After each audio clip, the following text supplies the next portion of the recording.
Bine v-am găsit, dragii mei din Zodia Taur, oriunde v-ați afla.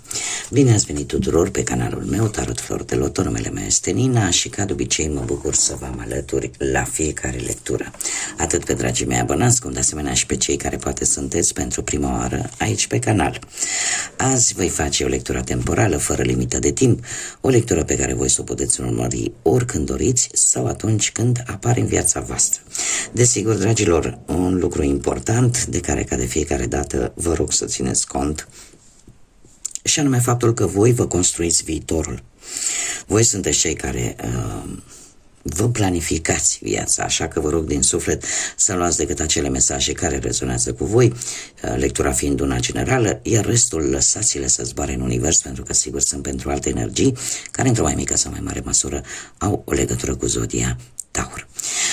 Așa că toți cei care aveți atât soarele, luna, Venus, ascendentul sau oricare alt aspect astral important pentru voi și care are legătură cu Zodia Taur, atunci această lectură este de asemenea și pentru voi. Și începem această lectură cu acest minunat oracol Yin și Yang. Să vedem cu ce energie ne surprinde. Haideți să vedem.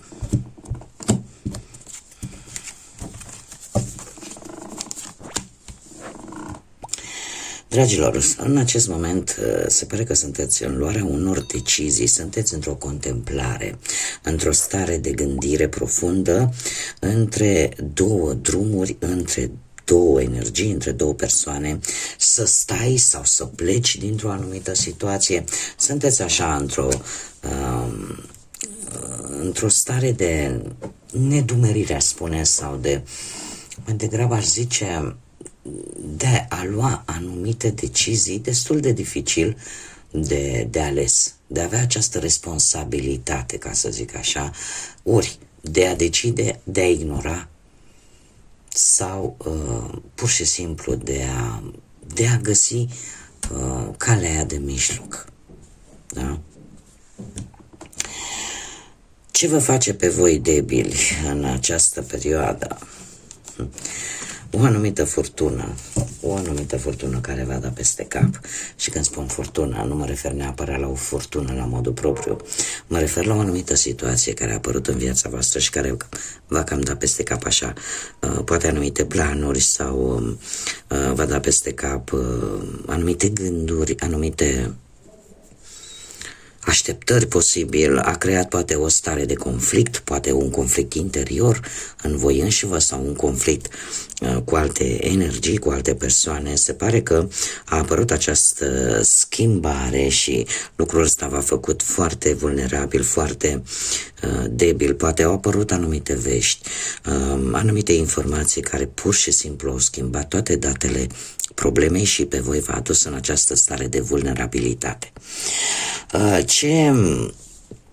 Cum veți acționa voi în următoarea perioadă? Se pare că următoarea perioadă pentru voi va fi una de un control.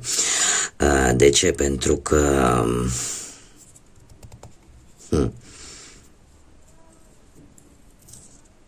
dragilor, pentru voi următoarea perioadă va fi o perioadă în care nu veți mai permite nimănui să vă controleze sau să vă saboteze munca sau să vă saboteze orice plan pe care voi veți vrea să-l puneți în aplicare. Veți avea mult mai multă încredere în forțele voastre proprii, în ceea ce știți voi să faceți cel mai bine. Veți avea, chiar dacă lucrul ăsta vă va aduce anumite conflicte, cumva vreți să vă luați puterea înapoi, vreți să reluați un anumit control vis-a-vis de o anumită situație sau de o anumită problemă care, sigur, poate să fie legată de această furtună venită așa pe neașteptate.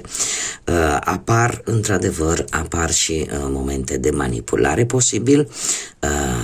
De ce? Pentru că vreți efectiv să dețineți un control asupra unei situații. Atât de simplu. Haideți să vedem ce ne spune și tarotul. Pentru dragii mei din Taur, ce vine pentru dragii mei din Taur următoarea perioadă de când voi urmăriți această lectură.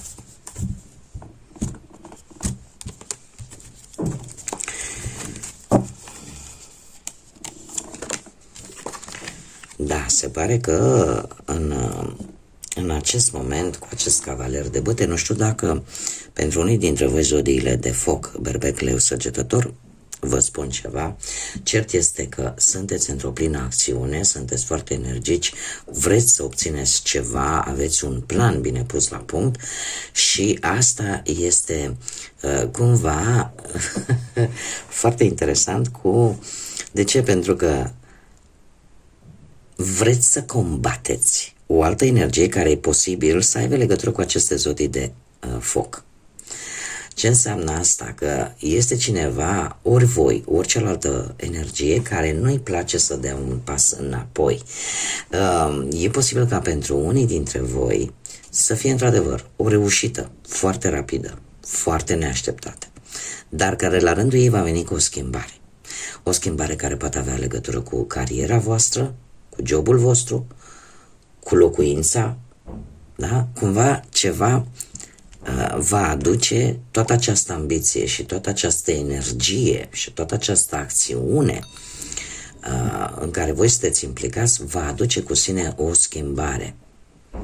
O schimbare un pic forțată, aș spune, de o anumită situație. În marea lor majoritate, schimbările sunt pozitive, sunt favorabile, da? Și chiar dacă vorbim poate pe partea asta a banilor, chiar și a muncii, vine cu stabilitate. Da? Pentru unii, dacă aveți probleme financiare, poate apărea posibil un împrumut, un credit sau o creștere la bănuți sau pur și simplu un câștig. Un câștig care, chiar dacă nu este el foarte mare, dați aduce cumva așa un pic de echilibru. Deci, în general, sunteți într-o perioadă în care încă vor mai avea loc anumite schimbări majore, care în majoritatea lor sunt unele pozitive. Haideți să vedem ce nu prea este în favoarea voastră, dragilor. Multele responsabilități, vă încărcați foarte mult cu multe lucruri, cu multe probleme, cu multe gânduri, cu o supraîncărcare de foarte multe responsabilități care, desigur, nu va fi în favoarea voastră. De ce? Pentru că această supraîncărcare va fi făcută în detrimentul propriei voastre bunăstări, fie ea emoțională, fie ea fizică. Da? Așa că, cumva, în această perioadă, cu toate că aveți resurse să mai dați jos din toate aceste responsabilități. Există persoane poate lângă voi sau există variante în care voi puteți să mai scăpați de toate aceste greutăți pe care le duceți în spate. Dar acum depinde de voi. Dacă le veți vedea sau nu. Sau dacă poate acceptați respectivul ajutor. Ce este în favoarea voastră? Dragilor, în favoarea voastră stă inteligența.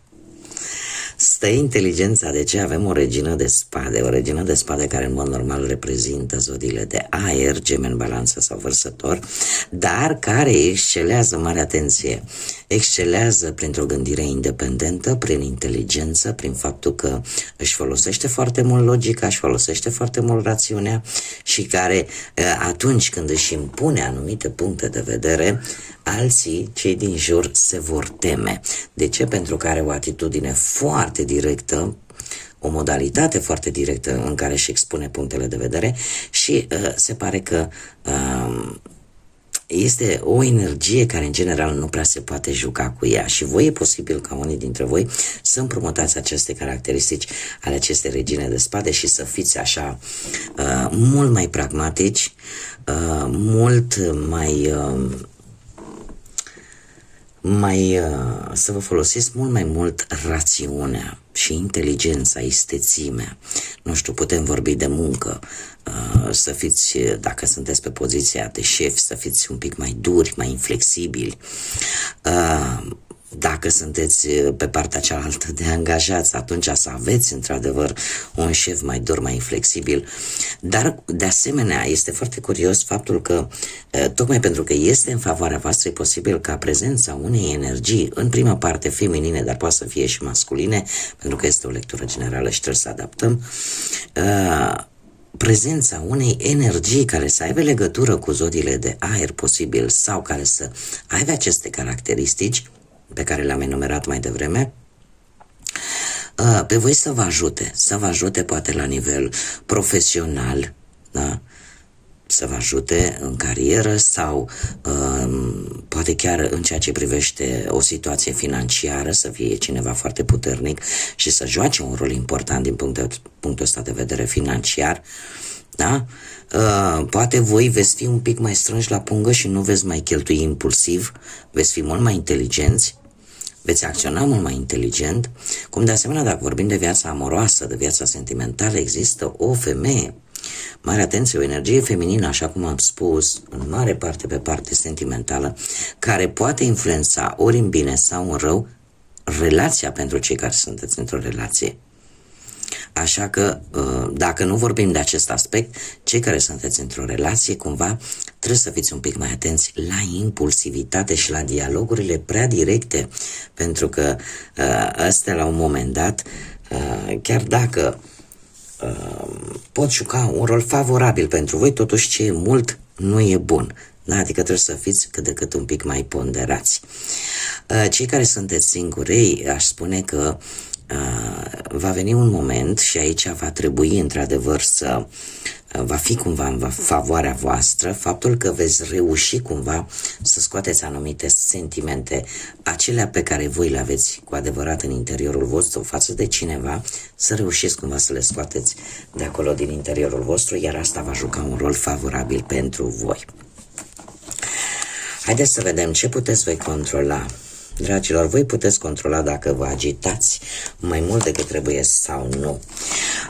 Puteți controla toată starea de stres care vă preocupă. Poate că vă preocupă multe lucruri și le dați târcoale de mii și mii de ori pe timpul nopții, în așa fel încât poate că nu reușiți să vă odihniți, dar stă în puterea voastră, dragilor, ca aceste lucruri să cumva să se termine, da?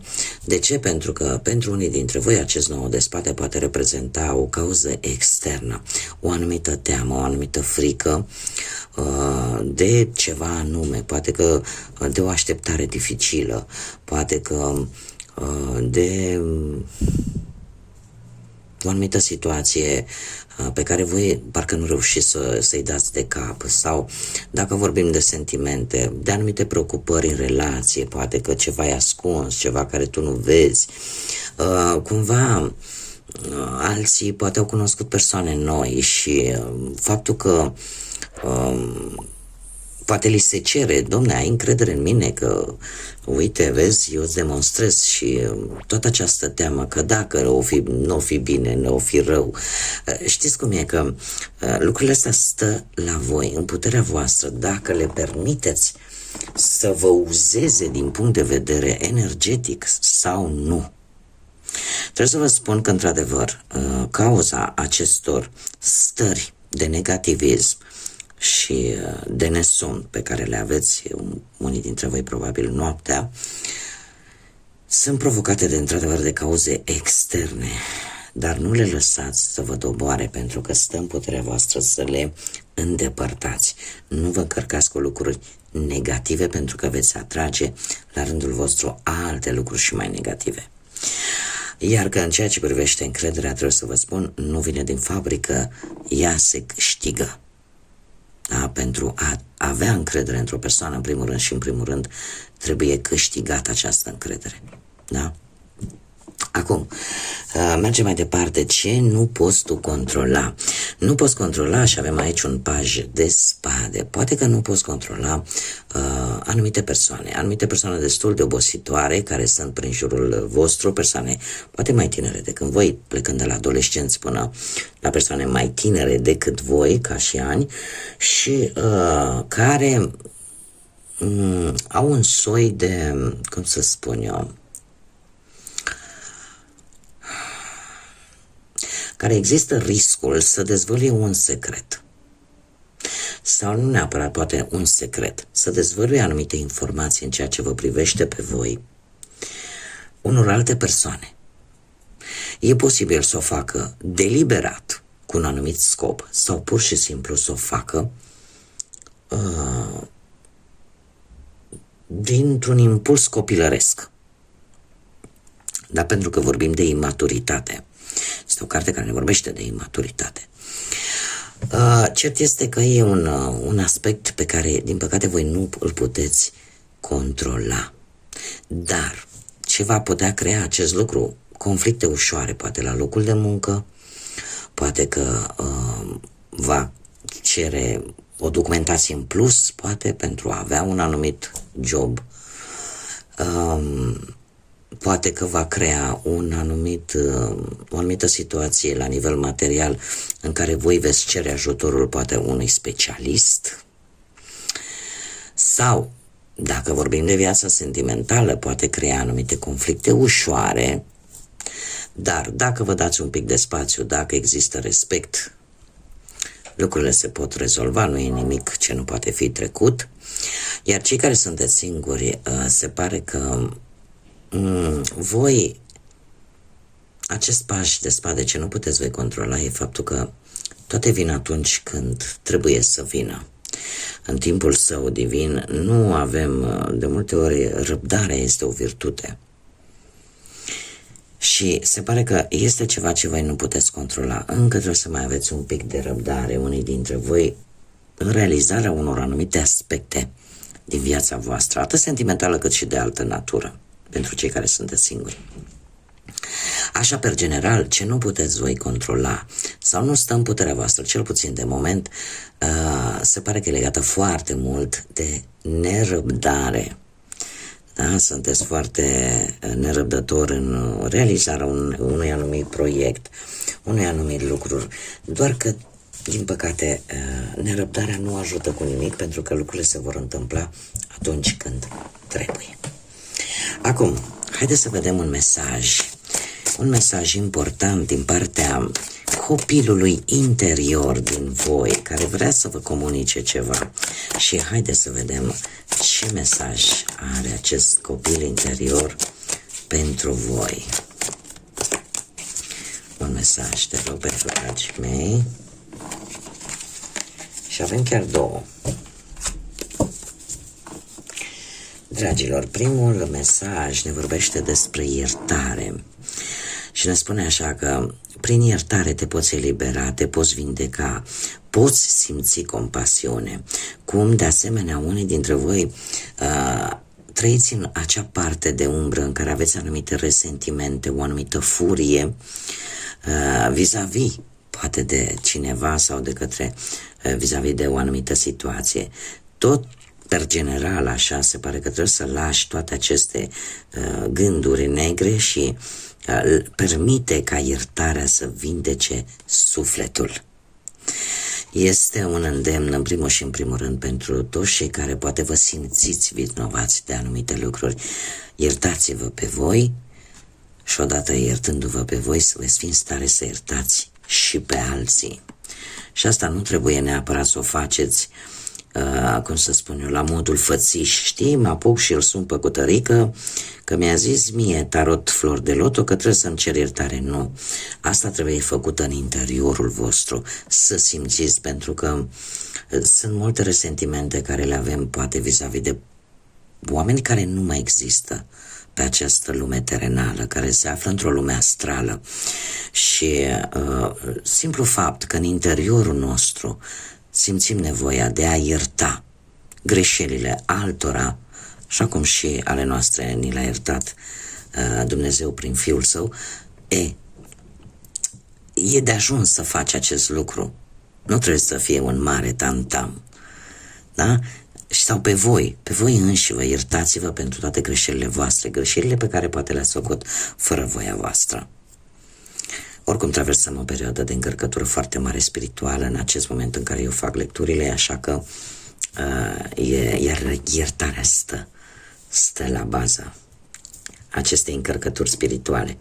Mergem mai departe. Al doilea mesaj ne vorbește de mulțumire, ne vorbește de grație, despre eleganță, despre demnitate. Cum de asemenea ne vorbește de acea parte de umbră în care ți se pare că nu folosești la nimic sau dar nu ai tu o părere așa foarte bună despre tine. Per general, mesajul spune în felul următor: mișcă-te, treci prin viață cu grație și eleganță, lasă spiritul tău să strălucească. Indiferent cum, dragilor, suntem făcuți atât cu bune cât și cu rele, dar așa cum îmi place să o spun de fiecare dată, și eu mă consider unică în felul meu, sunt un spirit autentic, așa sunteți și voi. Fiecare dintre voi aveți ceva aparte, aveți ceva al vostru care alte persoane nu au, sau chiar dacă au, nu au în aceeași măsură pe care poate voi o aveți. Asta vă face să fiți unici. Așa că mesajele sunt foarte clare amândouă.